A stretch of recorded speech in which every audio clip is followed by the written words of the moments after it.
estamos aquí prolongando la celebración del homenaje a Mathieu Manrique con esta charla que hemos programado para todos ustedes. Nos acompaña también Fana Yang, muchas gracias.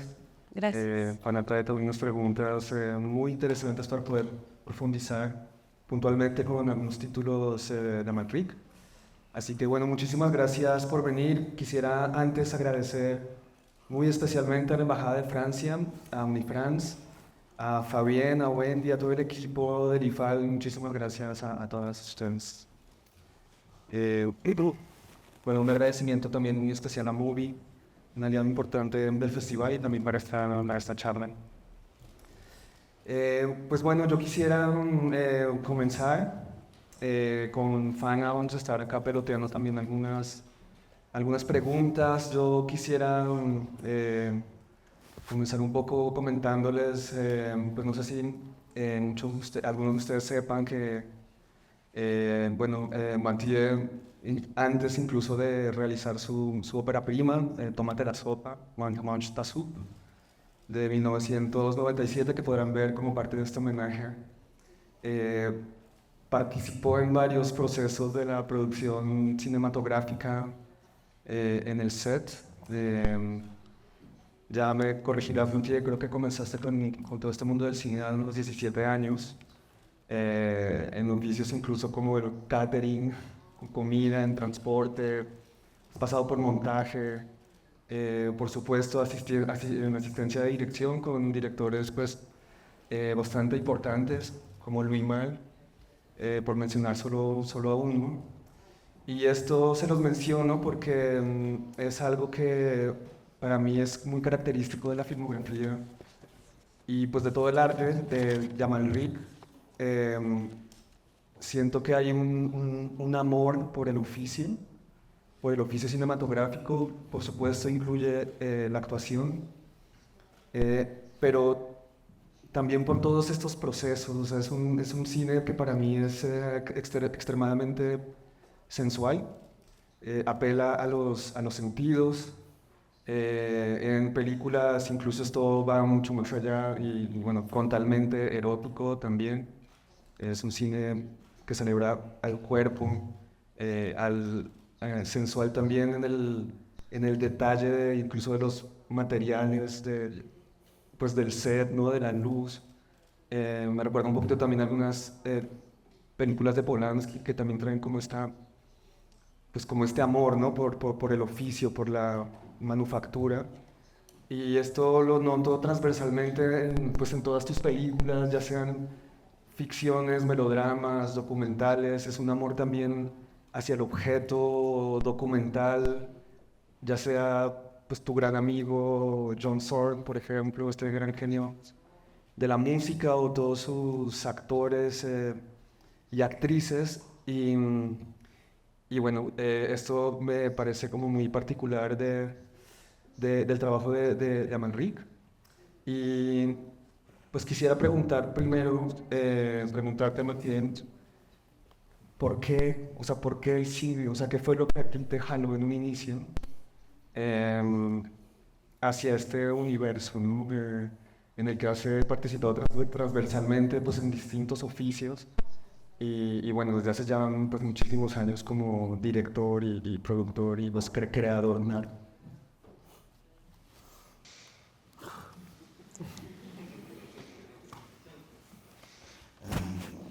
Gracias, c'est beaucoup tout ce que tu as dit. Muchas gracias. Lo que has dicho une situation tellement es artificielle enorme. quand même, Esta situación es un poco artificial, mais extrêmement touchante.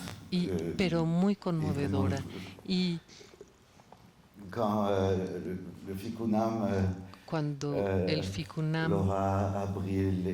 Laura Abril y Maximiliano me propusieron que viniera, esto me conmovió tanto. Y voilà. Bon, maintenant, bueno, on va essayer de parler normalement parce que voy a tratar ahora de hablar normalmente. c'est beaucoup. Sí, estoy muy conmovido.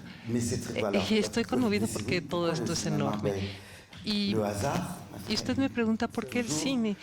Pues fue el azar, como siempre, el azar en la vida. Le hasard, c'est certainement el azar hizo que en cierto momento yo conociera a Otar Osseliani, un cineasta georgiano extraordinario que murió hace poco. Lo conocí en Moscú porque mis padres eran periodistas y Otar rara vez trabaja con actores. Es un cineasta que cuyo cine puede asemejarse a Tati, incluso después filmó en Francia, hace distintos tipos de imágenes, pero bueno, realmente yo llegué al cine porque él cuando yo tenía 17 años me pidió que viniera a actuar. Nada más era como extra, aparecía un momentito en la pantalla. Él es un director que dirige con silbato, como un ruso, como va. Pregunta qué dijo de chistoso. Los rusos y los italianos tienen esta tradición de fabricación como Fellini, construyen el sonido en postproducción. No tienen esta especie de sonido directo que es una religión en Francia y tuve ganas de... Y bueno, ahí sentí que el cine era mi casa. ¿Por qué el cine? Bueno, pues porque yo pude escoger mi familia. Esto está relacionado con la soledad, la infancia, los contenciosos familiares y de pronto en un plató hay personas que van a ser una familia durante un mes y medio. Es algo muy intenso y lo que tú decías efectivamente con respecto al hecho de que yo estaba fascinado con respecto al hecho de que varios oficios se unan para construir algo juntos. Es como una utopía familiar y política, sí. Yo creo que es eso, simplemente. Al principio fue eso. Y después se fueron dando las cosas simplemente. Jean Renoir dice también esto, pues lo que pasa es que te enamoras. Te enamoras y tienes ganas de filmar. Es como la mujer que tú amas, o sea, no es más complicado que eso. En aquel entonces me enamoré de Nathalie Boudefeu, me enamoré de una mujer, hice un cortometraje con ella, me gustaba filmar a Nathalie y después pues uno dice esto no estuvo tan bien, tengo que hacer otro y así uno continúa. Voy a hacer una última pregunta y luego te paso el relevo, Fana. Un poco para seguir un poco en el plano un poco más general. Matías, yo te quiero hacer una pregunta que para mí es fundamental. Siento que muchos creadores tienen como una opinión formada de qué es lo que consolida el estilo de un artista. Digamos, no solamente un cineasta. Digamos. Entonces te quería preguntar eso, o sea, porque yo sí, digamos, identifico, por supuesto, cierto estilo, ¿no? En tu trabajo, pero pues quisiera que nos cuentes un poco tu opinión, o sea, si el estilo es algo que se construye o de dónde viene, digamos, el estilo y pues por supuesto en tu caso.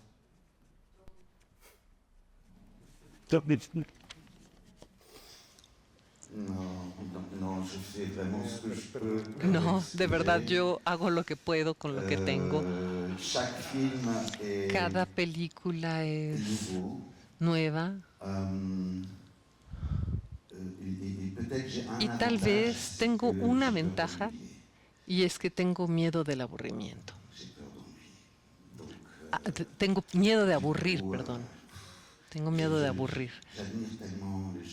Yo admiro tanto a la gente que saben tener un estilo y que pueden así afirmar algo. Tienen tanta potencia que saben que pueden afirmar algo y hacer, por ejemplo, planos largos y atraparnos. Pienso en Víctor Erice, vi su película Membrillo Y si vemos una película como esta, vemos que hay espectáculo todo el tiempo. Donc, non, non, non, souvent c'est ça que j'ai déjà fait. A menudo me digo, no, eso ya lo hice, entonces tengo que hacer una cosa distinta. Voilà, c'est pas. Avec l'âge, évidemment. Con la edad, evidentemente, en cierto momento uno siente como que empieza a detectar costumbres.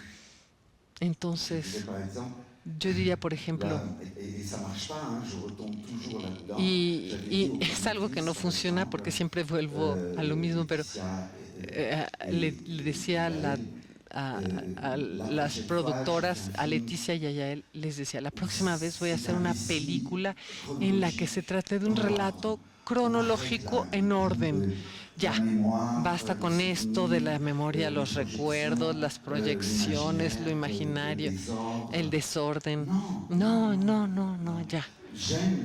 Me encantan las personas que me cuentan las historias en orden, pero ¿qué creen? No funcionó.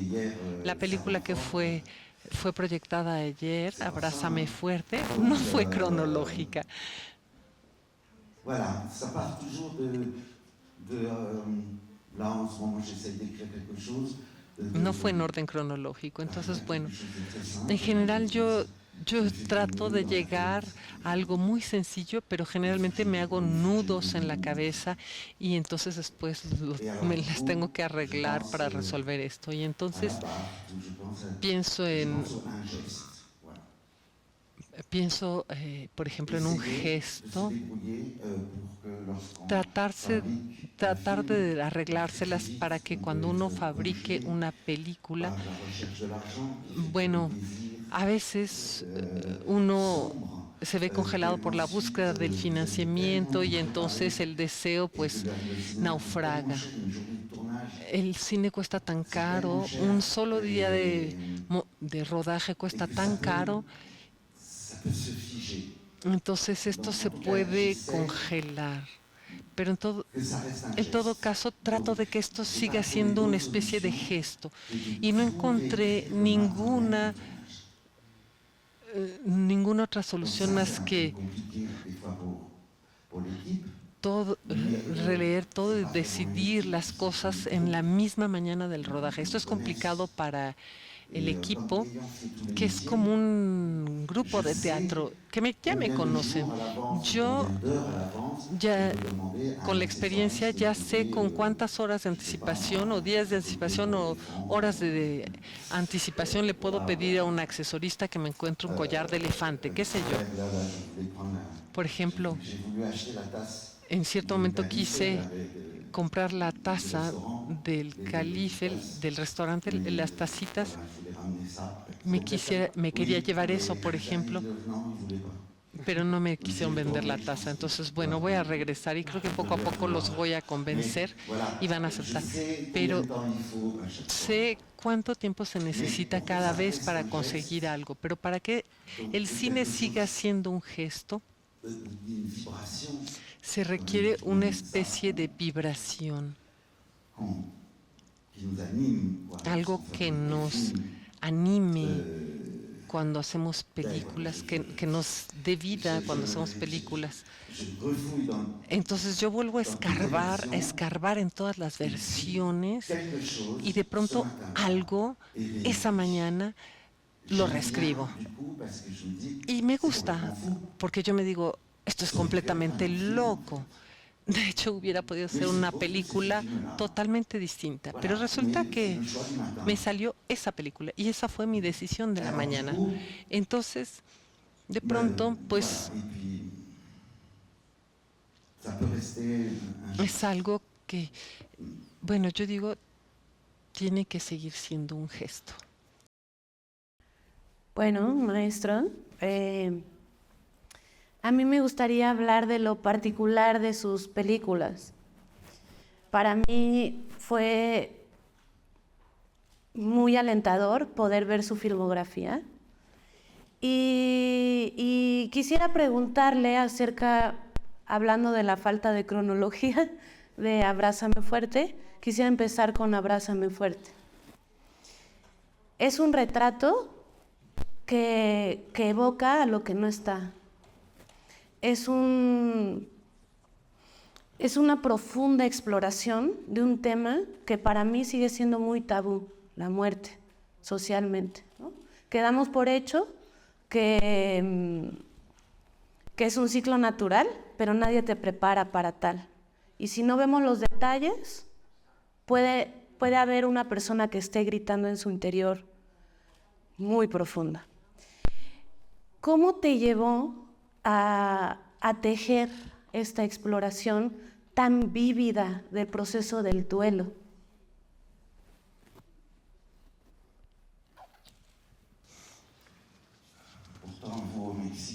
Y sin embargo, ustedes en México son mucho mejores para abordar la muerte que nosotros en Europa. Creo que tendríamos mucho que aprender de ustedes. Aquí justamente es algo mucho más vivo, reciben a los muertos, en fin. Es este texto de Claudine Gallea. Es una dramaturga francesa. Escribió un texto 15 años antes que ella había imaginado para el teatro, un texto que se llamaba Vuelvo de lejos. Y nunca se presentó la obra, y un amigo muy cercano que actuaba en mis cortometrajes quería montar esa obra de teatro, pero debido a cosas de la vida no pudo ser. Entonces me dio el texto y algo en mí se conmovió. Yo creo que tocó un nervio, y a mí me gusta tomar textos en los que en principio no ve uno cómo podría hacer cine con eso, porque entonces justamente eso nos obliga a celebrar absolutamente todas las herramientas del cine. Que es necesario que hagamos algo que no hubiera podido ser más que cine. Si uno toma un material, estaba escrito con gráficas diferentes, había voces internas en itálicas, eran sucesiones de cuadros. Y después, pues, creo que yo me enamoré del gesto de esta mujer, es decir, su gesto de imaginación. Simplemente me basta decirme que soy yo la que me fui. Yo fui la que me fui, y ellos se quedaron. Entonces ellos siguen estando allá, puesto que yo me fui. Entonces ella invirtió las cosas, y a partir de ahí, evidentemente, el cine empieza a entrar por todos los agujeros. Empiezan a entrar las películas de fantasmas, los sonidos, las juxtaposiciones. Todo se empieza a volver un cine sensual, claro está. Y lo que sucedió es que cuando yo empecé a escribir, al cabo de un día y medio, y ni siquiera un día y medio, Vicky Krieps, la actriz, me visitó. Pero como si fuera Juana de Arco, ¿me entienden? Y ya, ahí estuvo todo, ya. Y yo vi en el anuario y encontré su teléfono. Llegó a Francia 3 semanas más tarde, y cuando llegó yo todavía ni siquiera tenía el guión, y de alguna manera ya tomó el relevo. ¿Y por qué hacemos una película? Pues es muy sencillo, son cosas. Yo pensé mucho en mi mamá, realmente mucho, que perdió un hijo, mi hermano, quien murió muy joven, y mi madre era capaz de dialogar con él, era capaz en su imaginación de tener una relación con él. Mi padre, en cambio, no fue capaz de hacer eso, y entonces él fue destruido. Él estaba atrapado en la pura tragedia y no logró llegar a inventar una historia con el ausente. Et voilà, et je me suis dit, Y ya. c'est ça dont j'étais amoureux, c'est Y ce me geste dije, d'imagination. de esto es de lo que estoy enamorado, de este gesto de imaginación. C'est accueillir le cinéma. Hablando de la adaptación, Blue Room perdón. Está basada en la novela literaria de George Simenon. Tú llevaste esta adaptación cinematográfica con 2 lenguajes discursivos que creo que es la adaptación un espacio muy interesante de intersección, y quisiera preguntarte cómo indagas estos 2 universos concretos y los haces fluir en un punto de encuentro que es en el cine, ¿no?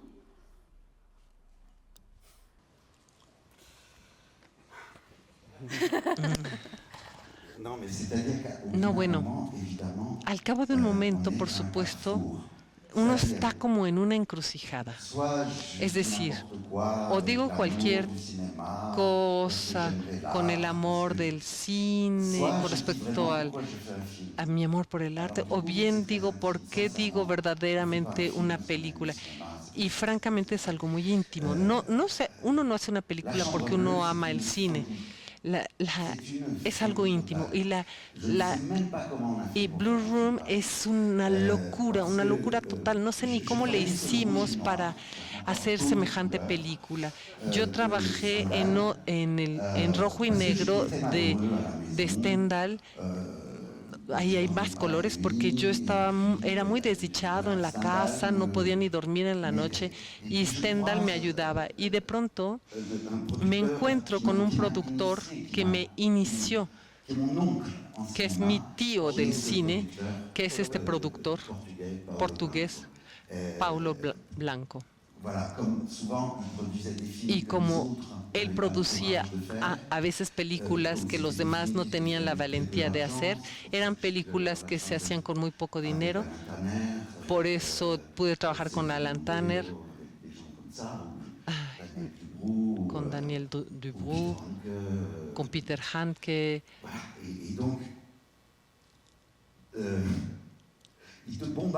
Y él decía, pues tú vas a ser primer asistente. Y yo, imagínense, nunca he sido primer asistente. Te pagan como practicante, pero eras el primer asistente, entonces tenías que aprender rápido. O te decía, me decían, eres el encargado general de la logística, pero no tenía ni coche y tenía que ir para acá, para allá, firmar cheques, en fin, tenía que aprender muy rápido.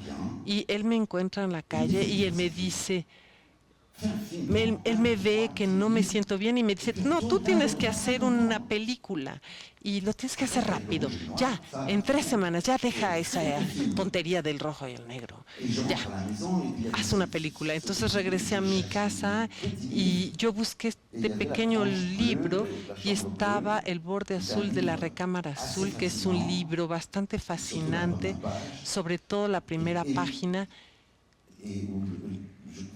Y creo que es, en fin,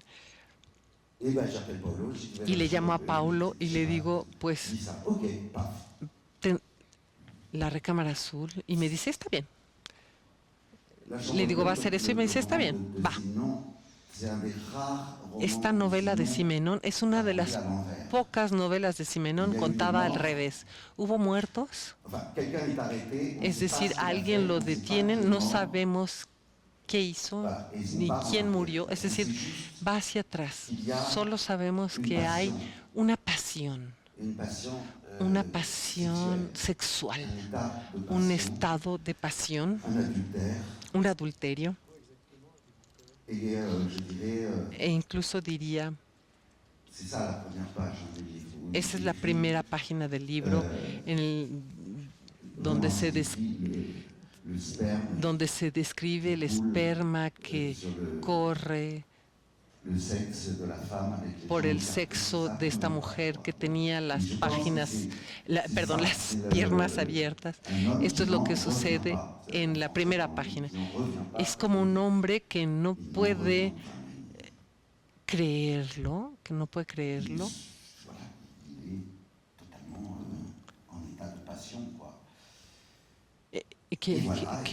salir de un estado de pasión.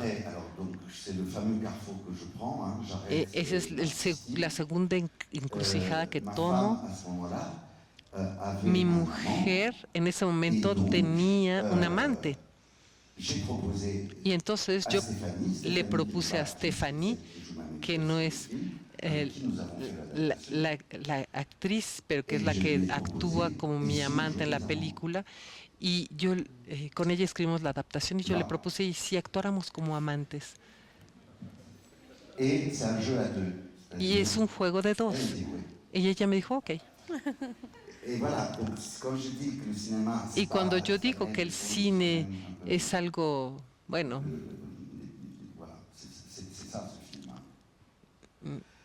bastante íntimo, pues es eso, es esta película. Así es esta película. Y después trabajamos mucho la adaptación, porque en la novela de Simenon había como una especie de culpabilidad permanente, el personaje no dejaba de latillarse, y esto me aburría muchísimo, entonces eso lo quitamos. Y después escribimos gráficamente el guión sobre 2 columnas, y allí donde el sonido contradecía constantemente la imagen. Estaba escrito constantemente así, y eso es un poquito lo que sentimos en el texto de Simenon, porque es un estado de interrogatorio que justamente uno se dice, no se viven las cosas de la misma manera cuando uno piensa en ello a posteriori que cuando se vive en ese momento. Es un poquito lo que me está pasando ahorita, que trato de encontrar palabras para hablar de algo, pero bueno, yo tomé esa encrucijada, un camino en una encrucijada, no es porque me gustara tanto Simenon, sino que me encuentro con alguien en la calle que me dice, no estás bien, tienes que hacer una película, y Stéphanie me dice, estoy de acuerdo contigo para hacer esta locura y actuar contigo como amantes. Y ella ni siquiera era actriz. Y como en el libro había indicios así, ella estaba demasiado grande para él. Entonces Stéphanie es muy alta. Y bueno, Como en la novela también. después de esa idea inicial hace falta trabajo, claro. Dans le roman aussi, elle est plus grande, n'est-ce pas, que lui? Sí, exactamente. Sí, estaba escrito en la novela. O sea, no fue mi culpa, ¿no? No fue mi culpa. Yo no podía, no tenía opción. Y entonces la filmamos de inmediato. A mí me gusta filmar en varios periodos. En ese momento iban a ser las vacaciones de verano. Entonces filmamos durante 2 días en agosto, en Sable d'Olonne, y después filmamos otro poco en noviembre. Y a menudo yo hago esto porque esto me permite ser un poquito como si fuera espectador de la película, como si no fuera mi película. Y como tengo miedo de aburrir a los demás, corto muchísimo, termino por cortar casi todo. Y podría seguir cortando, y veo la película y digo, puta madre, ya, eso ya lo entendieron.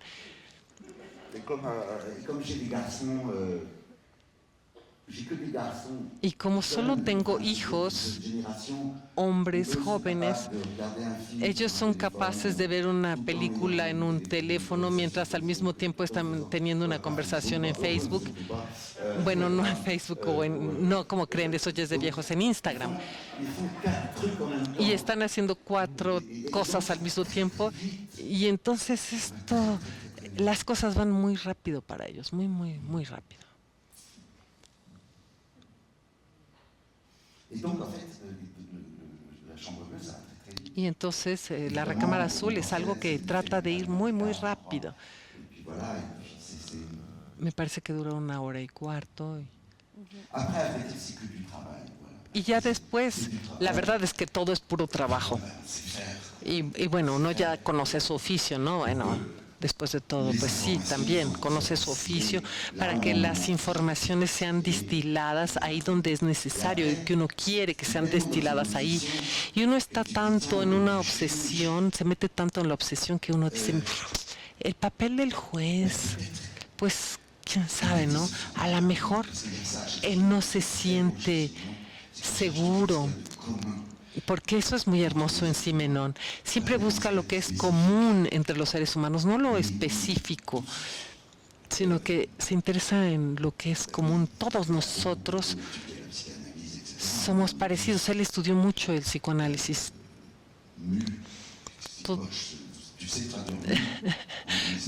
Ajá. Todos somos como... nos conmueven estas cosas, nos mueven estas cosas. Y entonces pienso, bueno, tal vez estaría bien que al juez lo viéramos con el torso desnudo, que viéramos que se durmió allí y que cuando llegara la secretaria del tribunal, pues que tenga malos pensamientos. Y todo se vuelve como una telaraña, todo se vuelve interesante en cuanto uno entra en un estado, a final de cuentas, un estado de delirio. No me imagino cómo puede uno hacer una película si uno no está en un estado de delirio. Y el delirio es decir, bueno, es que es un delirio proponerle a la mujer de uno que tiene un amante que actuemos como si fuéramos los amantes. Voilà. Et tous les films, je peux te raconter pour chaque film, vous avez... Y para cada película te puedo contar algo semejante. Hablé del suicidio de mi hermano, de mi madre. Pero si no hubiera ese tipo de cosas, sería muy difícil sostenerse. Es tan difícil hacer una película, es tan difícil convencer a la gente para financiar la película, que si no hubiera esta cosa entrañable así, que está así en las entrañas, no en el corazón, sino en la panza, no, uno no aguantaría. Me interesa mucho, ahora escuchándote, preguntarte algo que tiene que ver con el concepto de la película por encargo, de la comisión. A veces engañosamente pensamos que podría ser una suerte de ejercicio poco simple, digamos, en donde el comisionario se convierte en una suerte de operador de una idea y ya, ¿no? Pero seguramente, pero pues no, o sea, como que más en tu caso como que siento que eso es más como un detonante de, pues no sé, cosas como muy poderosas, que tiene que ver con la Chambre Bleue, quizás con Bárbara. Entonces hay como conceptos que me interesan, lo que tocó Fana era adaptación también, o sea, está en Tupne. Pero no sé, coméntanos un poco cómo funciona para ti esto de la película por encargo en las veces que te ha tocado.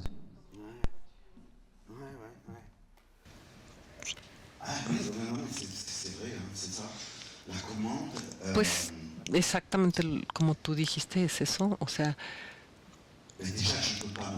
es así como dijiste, porque para empezar no me puedo aburrir porque no viene de mí. Eso es genial porque uno se deshace de sí mismo, pero después, pues es como en la escuela, uno encuentra astucias. A uno le gusta jugar contra la autoridad.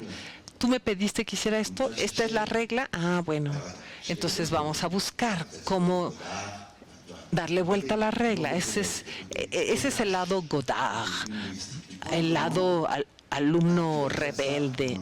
¿Quieres que haga esto? No, voy a hacer esto otro. Vamos a ver, voy a hacer esto y a ver qué resultado da. Y tengo estas dos cosas juntas cuando hay un pedido. Por ejemplo, durante el confinamiento, durante el COVID, los teatros estaban cerrados en París, en toda Francia, y una televisión dijo, bueno, vamos a ayudar a la gente de teatro. Les vamos a proponer un equipo de 25 personas más o menos para hacer captaciones de obras que después se van a mostrar en la televisión, o obras de teatro que no podían ser presentadas. Y había una obra de Thomas Bernard que es Mettre en ciel, poner en el cielo, fue una de las últimas obras de él, y había que hacer una captación con 6 cámaras. Ensayábamos en la mañana y filmábamos en la tarde y ya.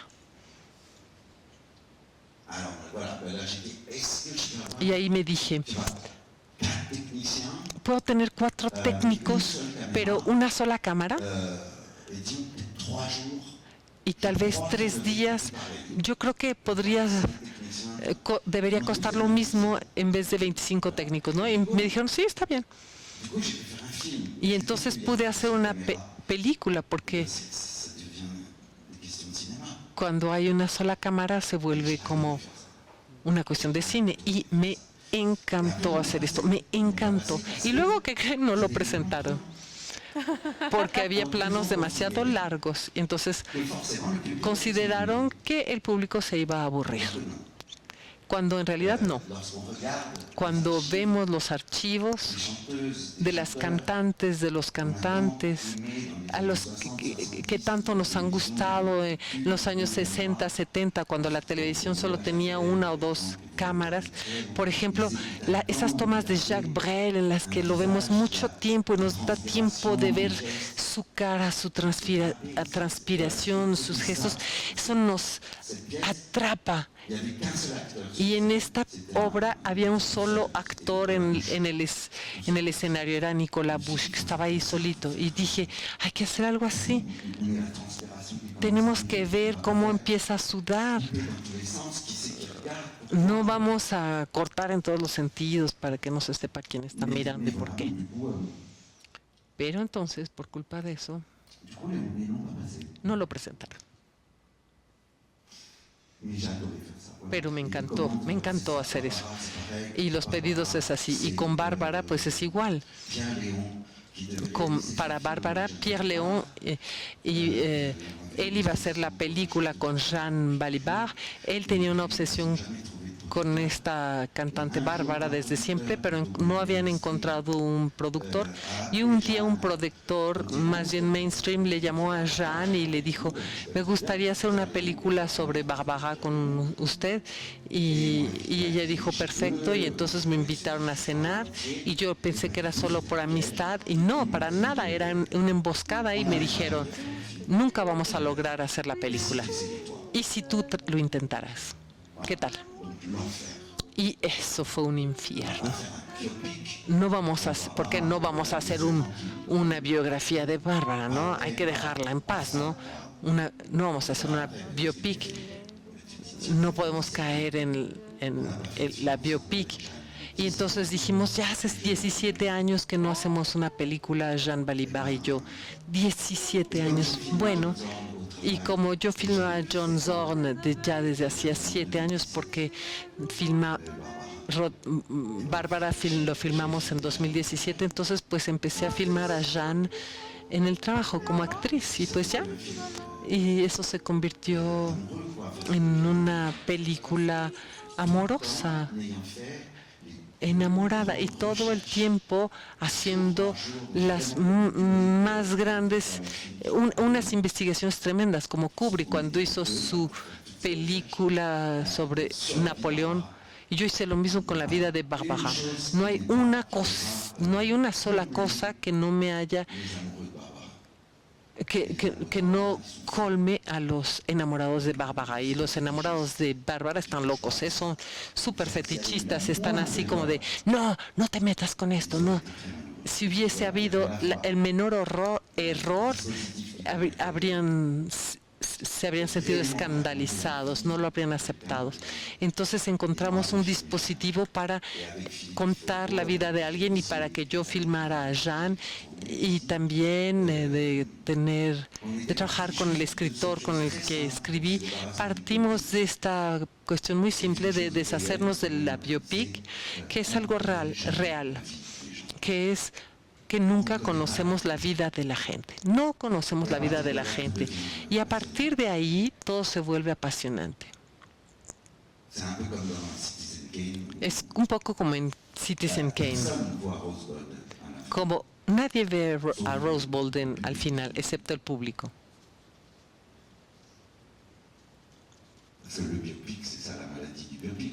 Porque esa es la enfermedad del biopic. Es una fórmula económica y casi moral. Es decir, una vida tiene que tener sentido. Tienen que existir el bien y el mal, tiene que haber un combate, etc. Cuando en realidad las cosas no son así, la vida no es así.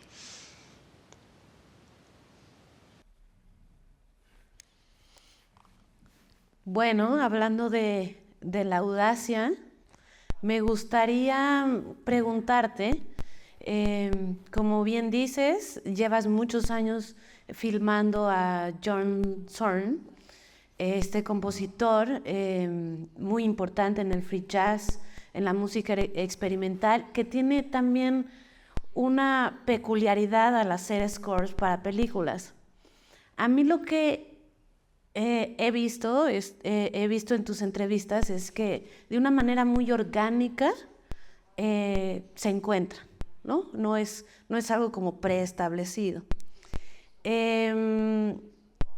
Tú llevas la cámara que cargas en el bolso, no llevas ningún técnico, incluso usas lentes de foto fija para poder desplazarte espacialmente, acercarte. Nos entregas unas texturas increíbles, así casi voyeur de Zorn, las partituras, y te conviertes como en un samurái silencioso y haces que los espectadores nos enfrentemos directamente a la música como si nuestro cuerpo estuviera ahí.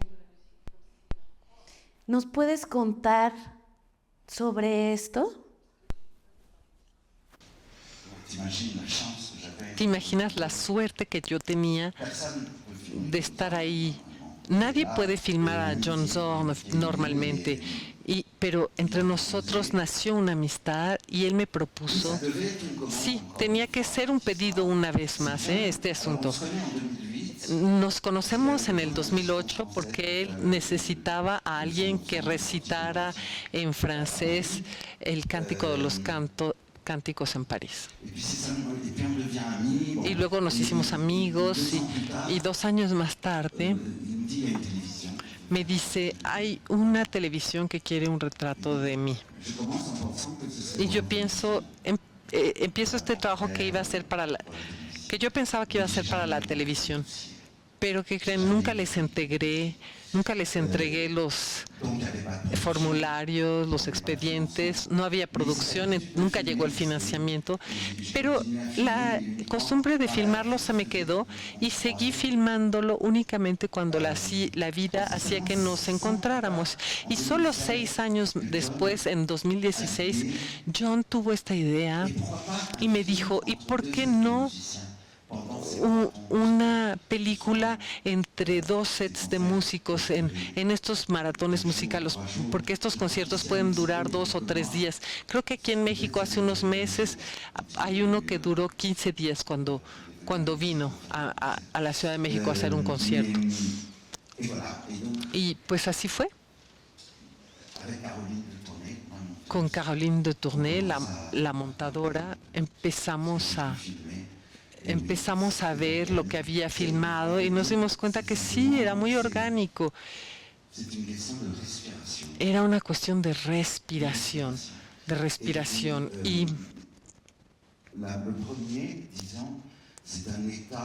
Y lo primero, digamos, es un estado de admiración. Eso es formidable, es como, no lo puedes creer, no puedes creer todo lo que sucede. Y en el montaje uno intenta estar a la altura del público, puesto que esta película iba a ser mostrada únicamente para un público que sabe todo de John Zorn y que viene a escuchar su música. Y eso fue muy práctico también, porque no era necesario explicar nada tampoco, entonces eso nos ahorró un esfuerzo. Entonces dijimos, pues no hay que hacer la misma película, luego la amistad continuó, to be continued, y todo continuó y continúa, y eso, ahí hay algo extraño porque no hay este problema del aburrimiento, ¿me entiendes? Ahí hay planos muy largos, pero son apasionantes, porque es la vida, porque no vienen de mí, porque no es algo que yo escribí, son ellos los que están trabajando, son ellos los que están totalmente inmersos en el trabajo. Y entonces, pues, adelante. Y el último, Zorn 3, en plus, c'est des génies. Bon, l'ennui serait impossible. Sí, son genios.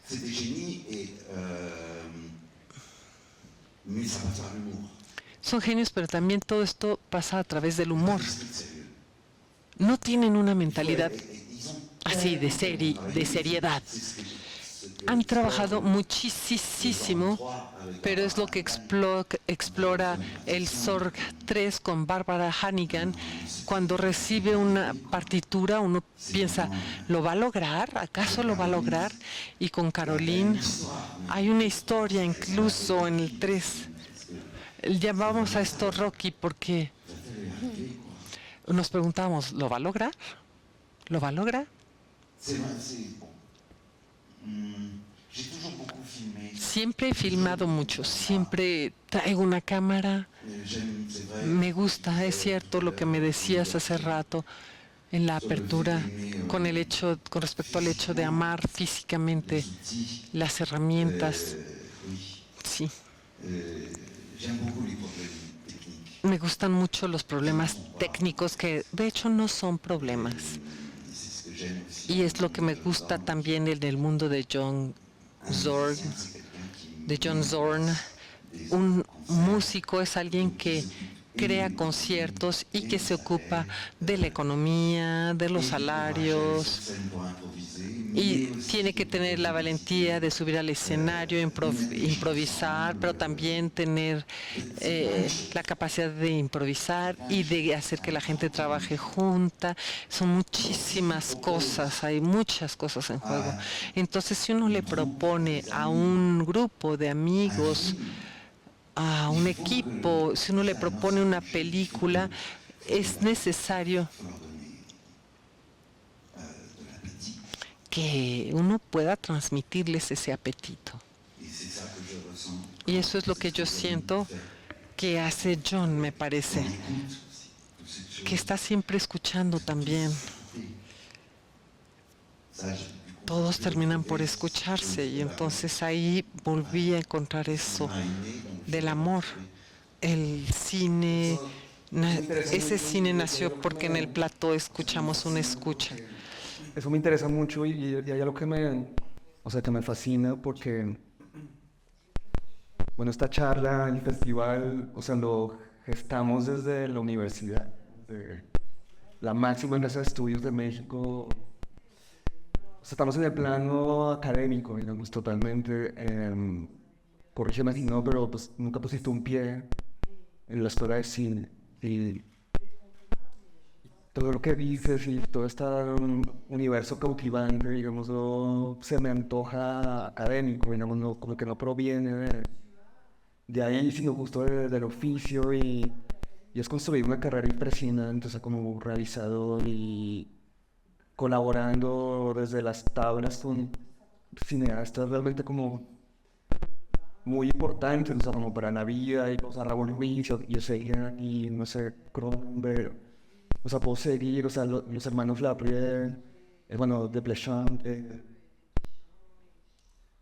Pues no, no sé, es que no tengo una pregunta, es más bien como... Bueno, no sé, sí, o sea, ¿qué opinas de la academia? O sea, acá seguramente cineastas también, estudiantes. Tenemos una maravillosa escuela de nada, ¿no? Pero creo que estos complementos está súper bueno y también como curadores y programadores es un privilegio exponerse a películas y a trabajos como el tuyo. A mí, no sé, cuéntanos un poquillo. Bueno, evidentemente, yo ni siquiera logré entrar a las escuelas de cine. Fracasé en todos los exámenes de entrada a las escuelas de cine. Nunca fracasé en el examen de entrada al ITEC, que era el FEMIS. Y yo me dije, si fallo en el examen de entrada, voy a hacer una película. Es una tontería, sí. Y yo decidí hacer un cortometraje con los estudiantes de Louis Lumière, donde era una escuela mucho más técnica, porque ahí se podía sacar una cámara, un micrófono. E hice un cortometraje malísimo, el que se perdió con Nathalie Boudefeu. Pero no importa. Pero yo estaba tan celoso de los que sí habían logrado entrar a la escuela, porque ellos por lo menos iban a tener, dije, no van a ser fragmentitos aquí de los que no entiendes nada, no, porque en la escuela te van a dar una visión global, las cosas se van a relacionar entre sí, los saberes se van a volver tan apasionantes. Van a poder hablar de cine todo el día, van a poder ver películas, pelearse. Es algo extraordinario, ¿no? Pero los que estaban en la escuela me decían, no, al contrario, tú eres el que tienes suerte porque tú ya estás trabajando ahí. Yo estaba trabajando como practicante en Adiós a los niños de Louis Malle. Me decían, sí, pero tú ya estás allí. Y yo les decía, pero no, yo de hecho no veo nada. Primero me preguntaron, ¿tienes coche? Y yo les dije... que sí, tuve que conseguir un crédito para conseguirme un coche, un coche barato, podrido, porque si no, no iba a conseguir el trabajo. Y de hecho con un walkie-talkie al final de la calle estaba allí bloqueando a los coches para que se callaran. Y yo decía, sí, qué maravilloso el cine, ajá. Muy bonito. Y les dije, no, ustedes sí están aprendiendo cómo se hace cine en la escuela. Yo no, yo estoy ahí haciendo nada. Pero las dos cosas son ciertas, es decir, al haber pasado todas esas horas, porque el cine es lo que yo les contaba, es un asunto muy militar. Es un lugar, un espacio de humillaciones. Por eso es tan importante lo que está sucediendo en este momento en Francia, por ejemplo. Francia se está despertando en torno a estas cuestiones. Esta cuestión de que una mirada se construye entre dos, como con Stéphanie, era un juego pero que construimos entre dos. Pero todas esas horas pasadas,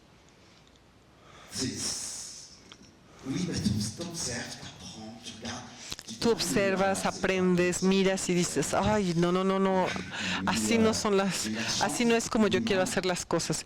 Y tuve la suerte que Louis Malle me pidiera que me quedara para el montaje. Y entonces pues yo me quedé en el montaje. Y me dijo, Mathieu, no nos vimos mucho, no se quiere quedar al montaje. Y eso iba a durar por una semana. Y cada vez el director de montaje, que era un cabrón, como que quería hacer que me fuera, y Louis Malle me decía, no, que se quede. Y yo la verdad es que no servía entre nada.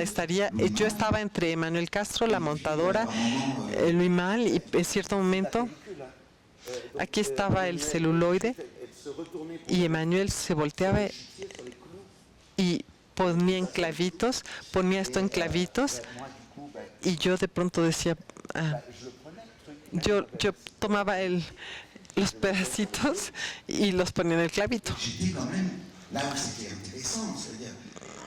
Pero de todas maneras estaba ahí donde era interesante el asunto. Estaba entre Louis Malle y la montadora y estaba viendo cómo se fabrica una película. Y después me volteaba y había un practicante atrás que me miraba. Él tenía que trabajar con el celuloide porque en aquel entonces teníamos la imagen de un lado y el sonido que era retranscrito en 35 milímetros, y entonces esto tenía que sincronizarse. Y para encontrar cada 16 imágenes poníamos un número así. Esto tomaba horas y horas y horas. Y yo estaba, en cambio, sentadito ahí donde sí era interesante. Y así es la vida. A veces cae uno en una situación donde se prenden chispas.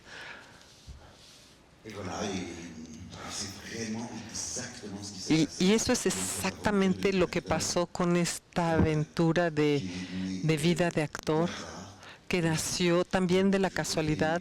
Yo tenía que filmar un cortometraje con mi abuela y también mi padre, pero sobre todo mi abuela y mi amigo Laurent, que ya había actuado en mi cortometraje anterior. Él es el amigo que me dio el texto de Claudine Galea. Y el miércoles yo como con mi madre y íbamos a empezar el jueves. Pero el miércoles a mediodía, en aquel entonces no existían los celulares, y él me dice, no, a la abuela la hospitalizamos mañana por la mañana, tiene 90 años, la vamos a hospitalizar. Y yo les dije, no, pero no puede ser, ella actuó en la película, no puede. Y mi mamá me dijo, te estoy diciendo que está muy enferma y que tiene que ser hospitalizada. Y ahí es donde el cine es una locura, ¿no? Porque yo digo, pues tengo 4 bobinas de celuloide en el refrigerador que ya supuestamente se pasaron de fecha, y digo, bueno, pues ya tengo el técnico, el fotógrafo, y no encuentro el actor no responde. Entonces, porque yo digo, pues hay que ir a filmar ahorita mismo esta tarde. Y dije, no importa, lo voy a hacer. Y me dice el fotógrafo, ¿estás loco? ¿A poco vas a hacer la película hoy en la tarde? Y le dije, no, filmamos y la película vemos cómo le hacemos después. Y yo tenía que hacer esa escena con mi abuela esa tarde. Y Arnaud ve ese cortometraje, porque yo era encargado de logística en un cortometraje. Yo tenía por ahí mi cassette que andaba por ahí arrastrándose, y bueno, ahí fue cuando lo vio Desplechin. Así empezó todo. Hay así asuntos como de chispazos. El cine siempre es algo... Todo es posible. Hay que estar dispuesto a hacer lo contrario de toda la teoría que uno se había fabricado con respecto al sentido de una escena, y uno sabe que ahí... Uno sabe que en ese momento en el guión es maravilloso que cambiemos el punto de vista y que entonces pasemos con Joaquín y que vamos a dejar a las chicas allá. En cuanto hay una idea, de hecho eso es la muerte del cine. Porque Y eso se verifica cada vez. Es terrible, ¿eh? Pero es cierto. Un principio.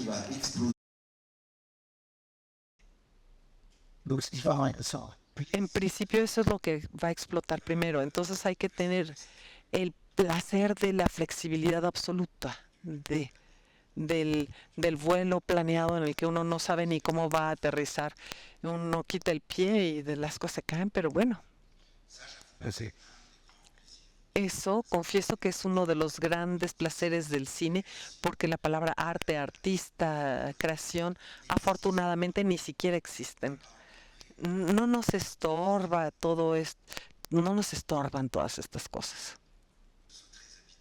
Y sin embargo tiene que ser algo muy habitado.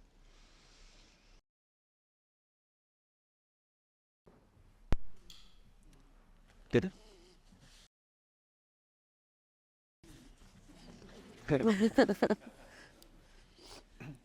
Quisiera hablar de Tournai.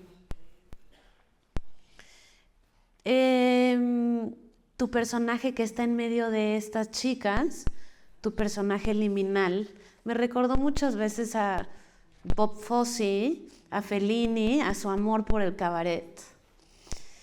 Y quería preguntarte, como director de cine,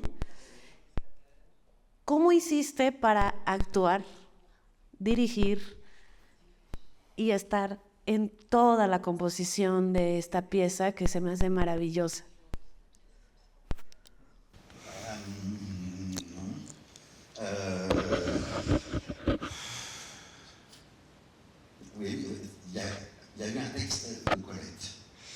Primero hubo un texto de Colette, la escritora francesa Colette, que se llama El reverso del music hall.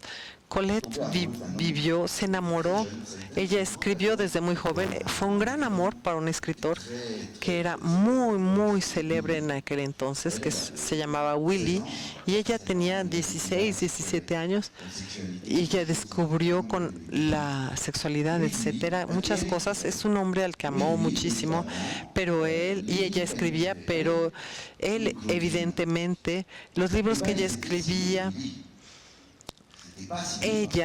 eran firmados como Willy, no con el nombre de ella. Y en un momento dado, ella tuvo la fuerza de dejar a este hombre y se enamoró de una mujer. Y al mismo tiempo, y ahí estamos, pero bueno, ahí estamos hablando de 1903, 1904. Y tuvo ganas de hacer espectáculos, de irse de gira y de hacer cosas que eran escandalosas en aquel entonces, un poco ligeras de ropa. Y un periódico más tarde, en 1913, le pidió que recordara eso y describir tal vez esto como en forma de croquis, de notas, cositas así. Y eso es lo que hizo todos los días en este periódico en la mañana. Había cositas así que se llamaban el reverso del music hall. Era algo extraordinario. Y yo partí de esto y yo me pregunté cuál podría ser el espíritu de Colette hoy, porque con Philippe Dufolco, en primer lugar, empecé a escribir con otro amigo que se llama Marcelo Teles, un brasileño de Curitiba, e intentamos hacer una película de época. Pero qué tontería, ay no.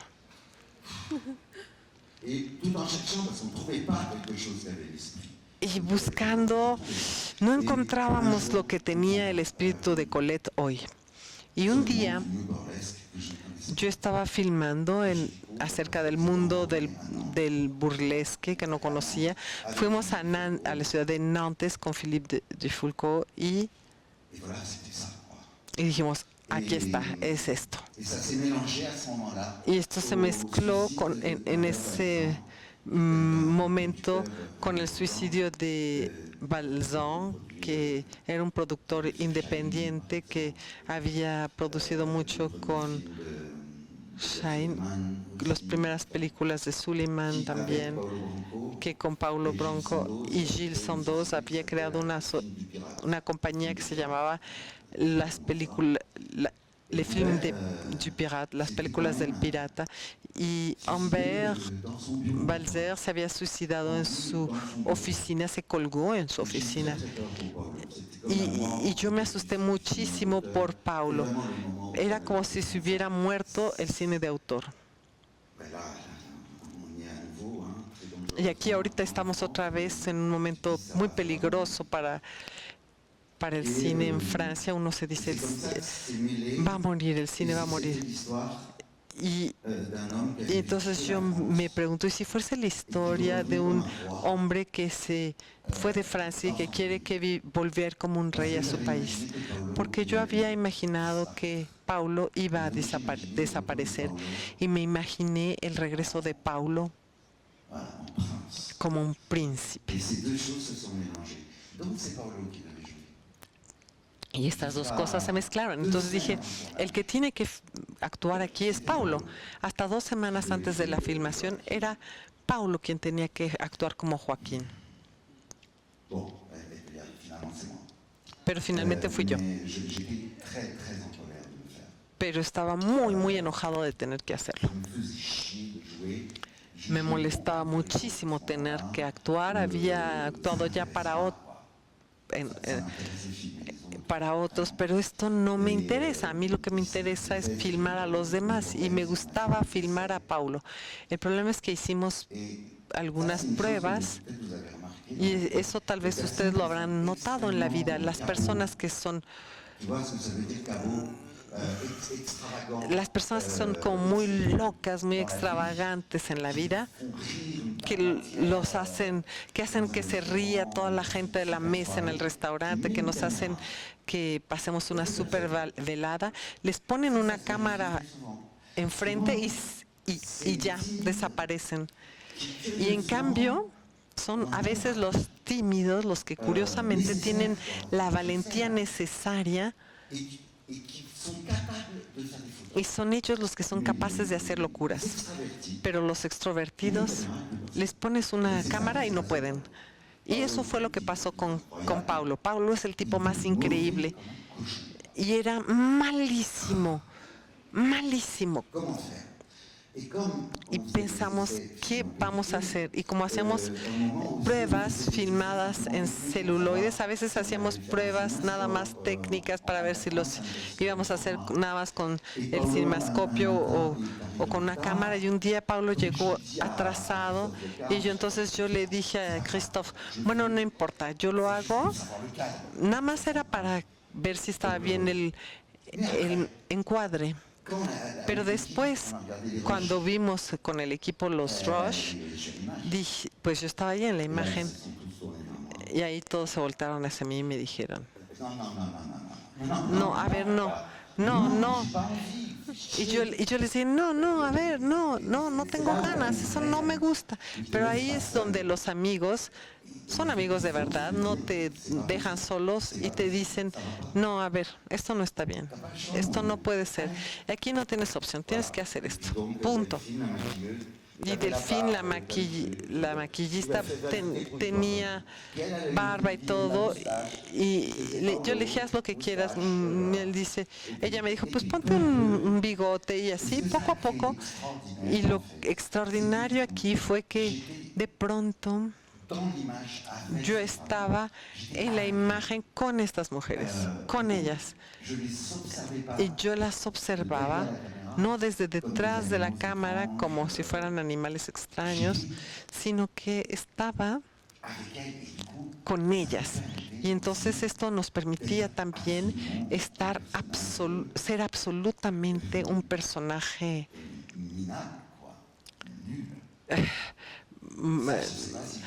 miserable, horrible. No sé si eso me hubiera atrevido a pedírselo a alguien más. Y ahí yo pude vivir todas mis fantasías de cerdo. Mi personaje era macho. Me divertí, fui mal padre. Era malísimo este tipo con sus hijos, ni se acordaba de sus fechas de nacimiento. Eran una mierda. O sea, todo lo que uno tiene ganas de hacer y que no tiene derecho de hacer. Y me divertí mucho. No eran mis hijos en la película. Y entonces salió bien. Y gracias al bigote también, yo podía dirigir, tener las ideas en el momento, ahí mismo, en el campo, porque cuando tenía bigote podía hablar y no se veía. Yo susurraba indicaciones y también mi primer asistente se hacía cargo de muchas cosas, en particular de la escena en la que Mimi Lemieux me da una bofetada. Y esa fue la que le dijo, porque tenemos la escena, y le dijo, no, vamos a hacer otra. Porque yo, como yo actuaba, yo no uso esto, el video, esta pantallita de video para ver lo que sucede en mi mismo plató, porque eso es un infierno, ya no se pierde el ritmo. Es algo bastante mágico cuando uno está trabajando con celuloide, es que durante la noche hay un genio benefactor que hace algo con el celuloide, que hace que cuando uno va a ver lo que se filmó al día siguiente, las cosas a final de cuentas no van a estar tan mal. Entonces a mí me gusta no ver los rush. En el montaje no veo los rush. No, eso no fue François, lo hace François o es Annette, pero no. Y ya después llego yo y yo soy el espectador y entonces después pues hasta puedo darme el lujo de criticar. Eso es algo bastante más fácil. Y ahí empezamos y les digo, no, a ver, espérate, no había otra toma y entonces está uno en la memoria del rodaje. Así se dieron las cosas. Igual en la vida íntima, ahí me di cuenta de eso. Uno no hace para nada el mismo tipo de películas cuando uno está en pareja que cuando está solo. Y Tourné es una película en la que yo estaba solo. Y no son las mismas películas. Es algo sorprendente.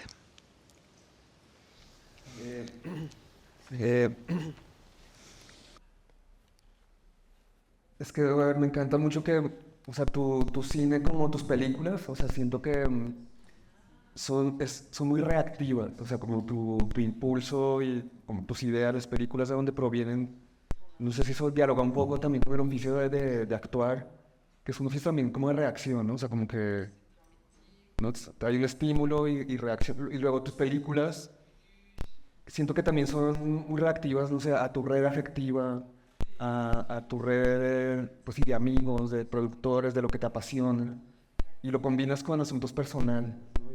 Y terminas siendo estas películas como maravillosas, que en cuerpo de obra funcionan como, o sea, son muy variadas, o sea, como son muy distintas una de la otra, y eso es algo que me cautiva bastante.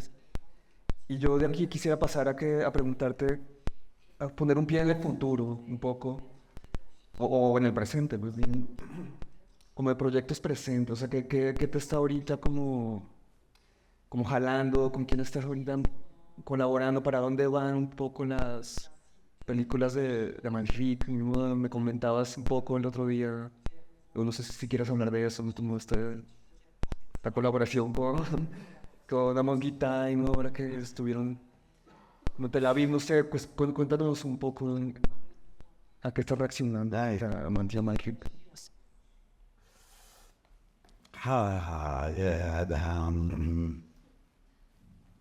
Oui, il y a des choses qui ont changé. Je dirais que Sí, hay cosas que cambiaron. hace 4 o 5 años, después de haber hecho Tralala de Larieux, normalmente otro actor lo iba a hacer, pero este puerco de Larieux, porque como les digo, este oficio es muy violento, a un mes me dice, están celosos porque él va a actuar con la Fosse un poco antes, entonces no es posible. Y entonces me llama a mí. Y había que cantar y todo. Y me encantó hacer eso. Los hermanos Darieux, con ellos somos muy amigos en la vida, nuestros hijos son amigos.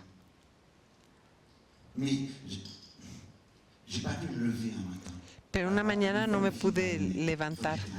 Una vez que la película estaba terminada, no podía ni regresar no podía ni levantarme.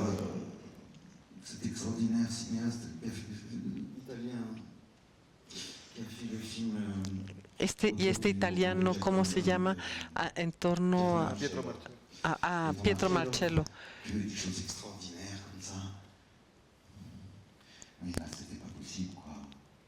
Había cosas extraordinarias, pero ahí no era posible. De verdad no me pude levantar durante 8 días. Y tuve la valentía sentí que yo les tenía que llamar. No estaba poniendo las películas en peligro, eran películas que iban a hacerse en 6 meses, tal vez, etcétera. Y ahí me detuve. Y eso fue lo dejé todo y eso fue muy importante.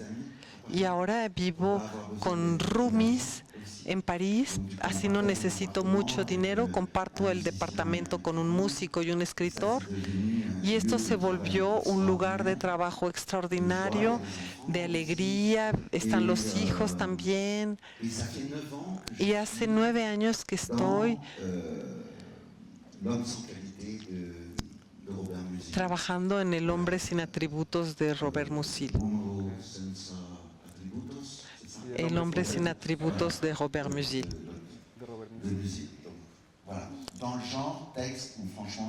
Es decir, otra vez es un texto en el que en principio no se puede sacar una película. ¿Cómo hacer una película de eso? Y sin embargo, yo quiero hacer una película con eso.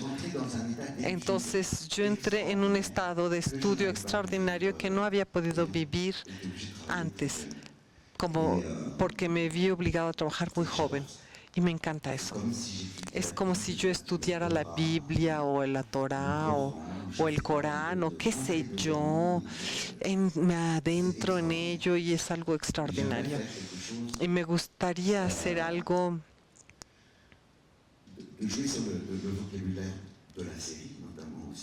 jugar con el vocabulario de la serie, en particular el vocabulario económico. Me gustaría hacer algo así en dos temporadas. Además, este libro es un libro inacabado. Está escrito entre 1992 y 1940 y tantos, pero todo se sitúa en 1913.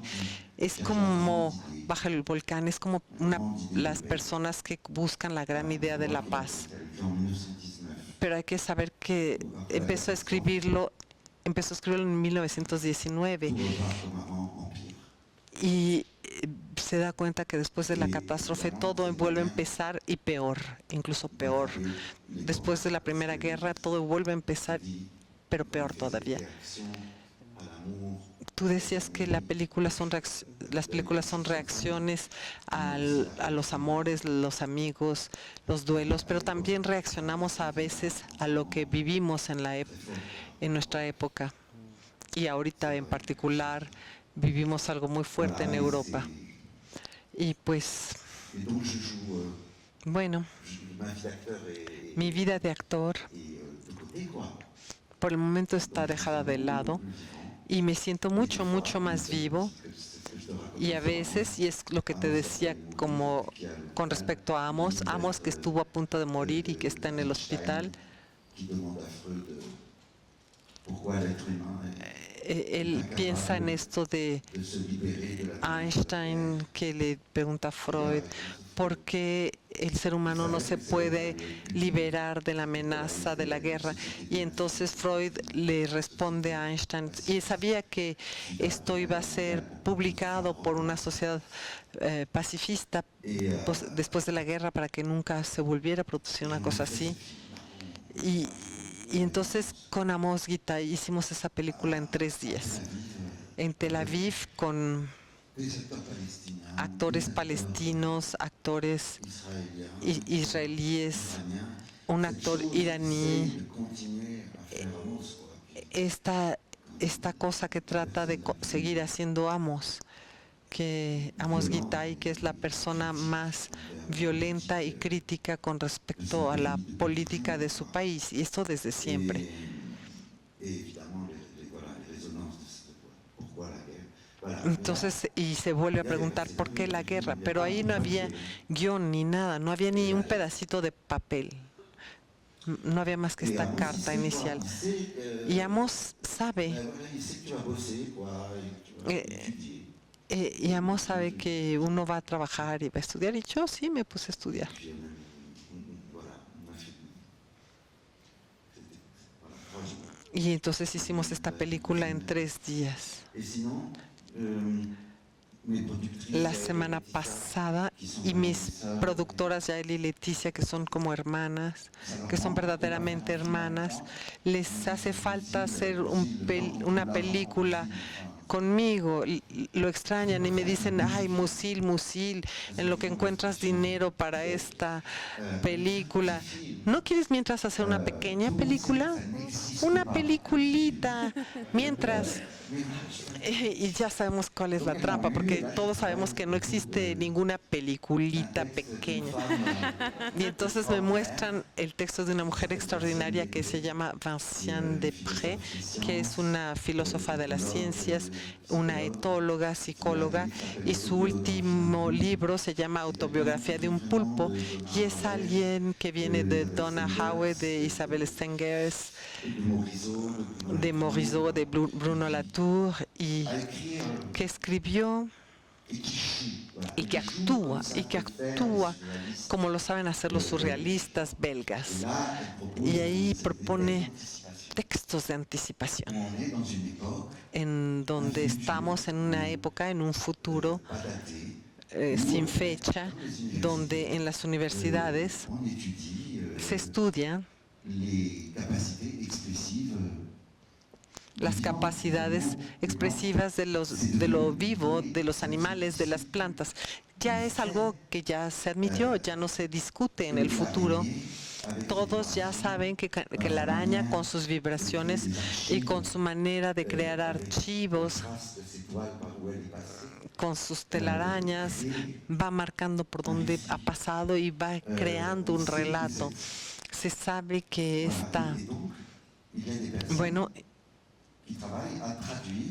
y entonces hay personas cuyo trabajo es traducir, por ejemplo, lo que el pulpo escribió con su tinta. Voilà, et du coup, c'est de l'anthropologie, et ça, c'est aussi une réaction aujourd'hui, j'ai l'impression que là maintenant. Entonces va a ser un trabajo de antropología. Me parece que hoy estamos así como asfixiándonos, ya no respiramos, y gracias a la antropología esto abre los mundos y todo se vuelve apasionante. Ella partió mucho también de una escritora de ciencias ficción que es Ursula K. Le Guin, y que había inventado algo donde los científicos se pelean acerca del significado de las exudaciones que dejó una hormiga en una hoja de acacia, y que ellos empiezan a traducir y se dan cuenta que la hormiga escribió de hecho un panfleto. Pero esto parte de investigaciones actuales, reales. Todo eso existe, de hecho. existe, se sabe. Los pulpos, bueno, ni siquiera es necesario que les explique. Ni siquiera entendemos cómo es posible que estos animales que viven solo entre 6 meses y 2 años es capaz de transmitir algo a la generación siguiente. Hay algo como de metapsicosis. No sabemos si es reencarnación o qué, pero logran transmitir algo a la generación siguiente. Y su cerebro tiene que ver mucho con el tacto y cada tentáculo es independiente. Los pulpos hacen como free jazz. No es tan centralizado su cerebro. Es genial. Y también ella escribió un texto sobre los wombats, que son animales de Australia que se parecen a los koalas y que tienen una particularidad. Y esto es cierto, todo esto es cierto. Hacen caquitas cúbicas. Pero les estoy diciendo la verdad, ¿eh? Y hay científicos, la famosa Patricia Young, porque esto es cierto. De verdad trato de entender por qué. Y Vincent va a ir un poquito más lejos, porque claro, los wombats hacen paredes con sus caquitas cuadradas. Y es una forma de señalización de dónde está su madriguera, cosas así. Y hay estudios así que mostraron que en los grandes incendios de Australia se dieron cuenta que los wombats habían creado muros más grandes, como si hubieran querido salvar a los otros animales. Recibieron a otros animales en sus madrigueras para que pudieran sobrevivir a los incendios atroces que tuvieron lugar en ese momento. Y ella parte de esto y lleva esto más lejos, dándose cuenta que tal vez no solamente el ser humano el que tendría conciencia de que hay algo más allá. Es decir, que no solamente hay espiritualidad en los seres humanos. Tal vez tiene algo que ver con la espiritualidad, que los muros se construyan siempre en la misma dirección. Es muy emocionante y también es una comedia y también es algo contra el poder. El saber que se vuelve poder los mandarines, como decimos. Y yo me divierto con eso por el momento. Me divierto con eso y prometí un guión para el 18 de agosto. Porque sí, hay que darse fechas. Hay que darse fechas. Porque si no, bueno, ahora yo le dije a Vincent que les voy a dar un guión el 18 de agosto. Y usé esto que te conté. Bueno, porque el 1 de septiembre vamos a hacer algo en Bélgica, en un festival de lectura, y Benoît Poulvord escribió. El actor Benoît Poulvord es el que escribió, y entonces con Vincent le di el guión antes y en escena me va a decir, vamos a trabajar en torno al guión frente a la gente para que nos dé miedo.